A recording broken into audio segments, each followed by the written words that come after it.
ما به تلاش ناچیز در حالی که هیچ حمایت موجود نبود شروع و آغاز به این کردیم که لااقل ملت ما نام کتاب حدیث خو بشناسه که وقتی بخاری بگوید بفهمه که یک کتاب بزرگ حدیث است. وقتی مسلم گفته شود، ترمذی گفته شود، ابو داود گفته شود، نسائی گفته شود، ابن ماجه گفته شود، ملت ما لااقل آشنایی با این نامای حدیث پیدا بکنه.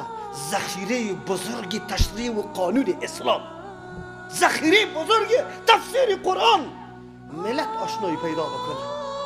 کم کم شروع کردیم.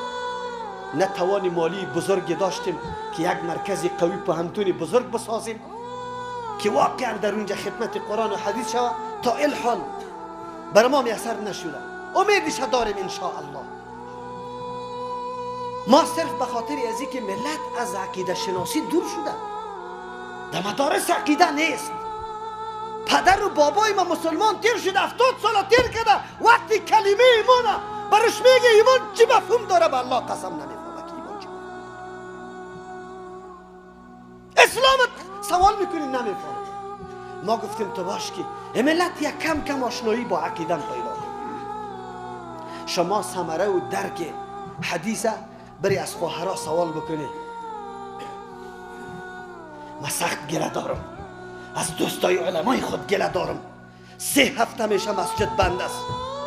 برای ما امر شده بود که کتابا انتقال شود. یک دوست شما باور به الله بکنی برای یک وسیله افزایی برای ما زنگ نزده. علمای ما، همین علمایی که قدما کار میکنن که ما اونیسه چی کردی و چی کار میشه، چی از دستون میشه. ولی الحمدلله الله در عمر و علم و همش برکت برده. خواهرها هر کدام علیده زنگ زده، حاضر شده همراه چند تا برادر دلسوز. ما صحنه دیروزه 3 خواهر ما آمده برای صفایی مدرسه. وقتی در تاکه و مال ما انداخته بود، زمانی پس مراجعه کردم. شما باور به الله بکنی تو بگویی که اینجا 20 نفر کار کردن، 20 نفر. و چهره خواهرها دیده نمیشود از استخاک خروج. چرا؟ و درک کرده بود حدیثه و میفهمید قدر حدیثه. اشک از چشمانشان جاری است که چرا درس حدیث بند میشه. در کل کابلتان فقط در یک مرکز شما مسجد عبدالرزامه، چون شاید پیسیش خیلی اخلاصمندانه بود، الله متعال بسیار فایده های بزرگ از اون مسجد شایع شد. دوره های تفسیر قرآن کریم تقریبا 11 دوره تفسیر قرآن کریم در زمستان و در ماه های مبارک رمضان شد. امروز به برکت همون دوره هاست که ما و شما آشنایی با توحید پیدا کردیم، با قرآن رابطه پیدا کردیم، کم کم با حدیث رابطه پیدا کردیم. اما امو دروازه مسدود شد. یادتان باشه این مبارزه است. این مبارزه تنها از اینجا نیست. این مبارزه از واشنگتن رهبری میشه، از لندن رهبری میشه، از مسکو رهبری میشه، از جرمنی رهبری میشه. این را یاد داشته باشه او ملت. ما امروز سخنایم برای چیست؟ او غربا این مسجد مقتدیشی مردم نیست. شاید 30 نفر هم از این با حول باشه، اما کلتون از مختلف جاها صرف به خاطر احساس عقیده در اینجا جمع شده. ولی یک مرکز داری، مرکز دیگه نداری. داری؟ نداری. ما چه قسم زندگی میکنیم؟ اسلام چه قسم تیر میکنیم؟ چه مسئولیت داریم؟ چه باید بکنیم؟ دشمن از اونمون ایرو کار میگیره و میفهمه که اوساط مردم توجه به ای کرده. الحمدلله امروز جوانا را ببینی کلگی در جستجو. شما باور به الله بکنید دین روز یک خواهر برم زنگ زده میگه که برادرم یک وظیفه داره، گاهی اوقات یک چیزی را به نام توفه میاره و ما والده خود دیگه خوب به بیغر گفتم نمیتونیم، روبروم شده نمیتونیم. والده را گفتیم که والده این شاید رشوت بیاره، این نمیفهمه، این حرام است. ما این رزق حرام چطور بخوریم؟ شما ثمرات درس قرآن و حدیث میفهمید؟ و برای ما میگه که مولوی صاحب ما در خانه خود نان شکمسیر نمیخوریم به خاطر که معده ما از حرام زیاد پر نشود و مستحق سوختن آتش جهنم زیاد نگردیم. این درد و احساس از کجا پیدا میشه؟ از درس قرآن و حدیث پیدا میشه. اما امروز دروازه قرآن و حدیث بسته میشه. خود کلتان آگاه هستی، خبر داری. الله متعال ما را چی میگه؟ الله متعال ما را میگه وعد لهم ما استطعتم. مسلمانی را نمیگه که وقتی سر حمله بکنه باز بعد از در مقابلش در خانه در پیش خانه جنگ بکو. چرا که باز دشمن خو تنها تو را نمیزنه، با سیاست هم میزنه، بیابان میکنه. همین صحنه ها را دیدی و چشم سر یا ندیدی؟ نمیبینی؟ ندیده؟ انکار کردم میتونی؟ غیرت در کدام طرف رفته؟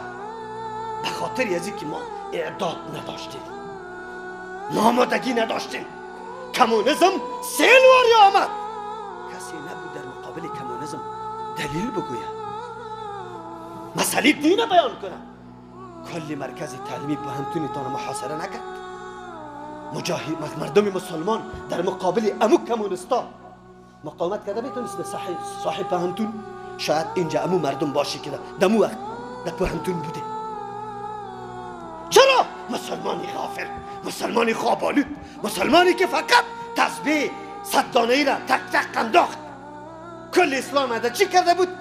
من دختری خود در مسجد روان نمیکنم، زنی خود در مسجد روان نمیکنم. اینی در اسلام گفته بود. یک روپی خود برای خدمت اسلام مصرف نکرد. یک روپی خود که مردم آماده میشود. مال یقین دارم کسی یک روز مرا میگه که مولوی صاحب خطری بزرگ است، خدا نگاه کن. من گفتم کاش که برم. انشاءالله هزارها جوان الحمدلله کسایی پیدا شده که از ما کده زیادتر سر دین غیرت داره، درک داره. چی؟ به ما مربوط نیست. دین الله متعال است، او کامیاب میکنه. اما ما مورد امتحان قرار گرفتیم که در امتحانای الله کامیاب میشیم یعنی که ناکام میشیم. مشکلی در اینجا است. ما غم خود میخوریم که الله ناکام نشویم، مسئولیت متوجه ما نشوه. این همینطور حالت بود. دنیای کفر ریخت. ای مردم به لینن سجده کردن، به چهره لینن در مجسمه لینن رفتن سلام زدن. تا امروز سلام برش میزن. تا امروز همون شبکه ها زنده هست، کار کرده است.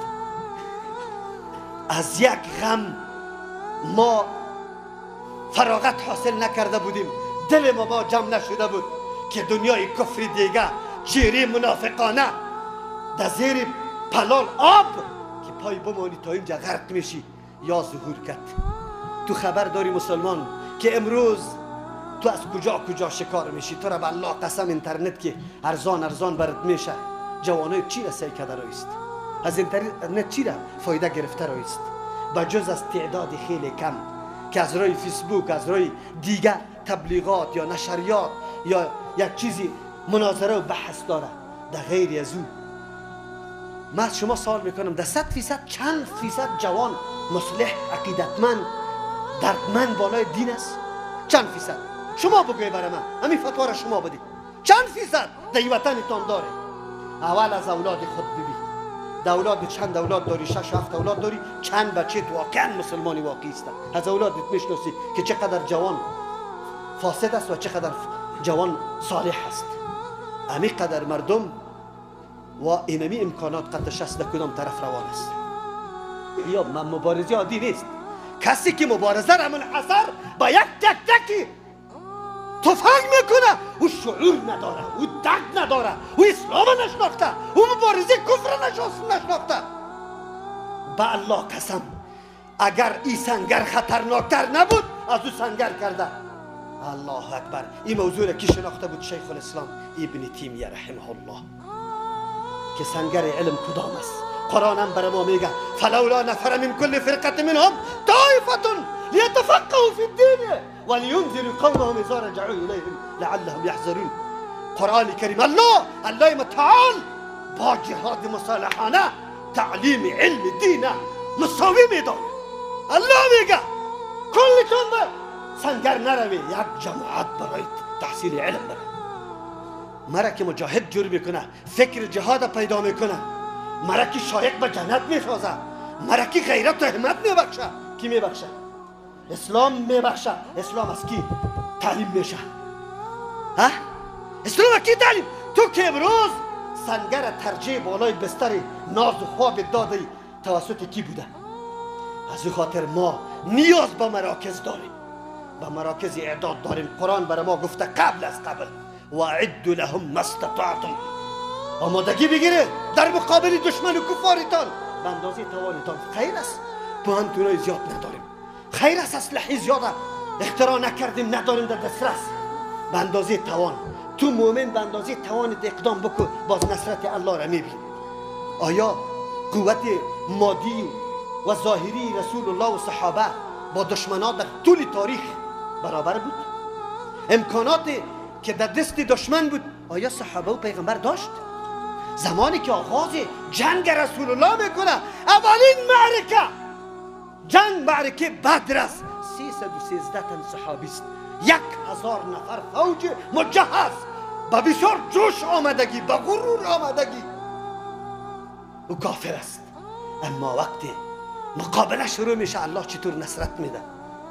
ما تو اگر اقدام بکنیم مسلمان خواب نشو. امروز قربانی بده، الله برات میگه آمادگی کو. ما از آمادگی تیر شده، در خانه ما آمده. اگر شب امریکایی در خانه میدان مردکی و هلمندی و قنداری داخل میشه، تو کابلی میگی که در خانه من است؟ باز از تو که بی غیرت تو بوجدان دیگه کس نیست دور از حاضرها که تو فرق بکنی، فرق قائل شوی. ما خو حالی بالکل در حالت دست و پنجه هستیم. بازم من خواب باشم، بازم از اسلام خود معرفت نداشته باشم، مرکزم از دست بدم. کلا قطعا یک روز رفته نیستیم، به الله قسم کل ما و شما رفته نیستیم. این بلدنگایتان میمانه، این موترکایتان میمانه، این وظیفگکایتان میمانه، در سر تخته انداخته میشه و در قبر تنها اعلا میشه. این بادیگاردایتان کل از پیشتان میاد. الله مورد سوال بازخواست قرار میده تان. یاد داشته باشی، ولی عملی را انجام بکنی، کاری را بکنی که همونجا جوابی روی سرخ داده بتونی، سوال جواب داده بتونی. ما چی کردیم به اسلام؟ چی خدماتی کردیم؟ چقدر آمادگی گرفتیم؟ بگوی.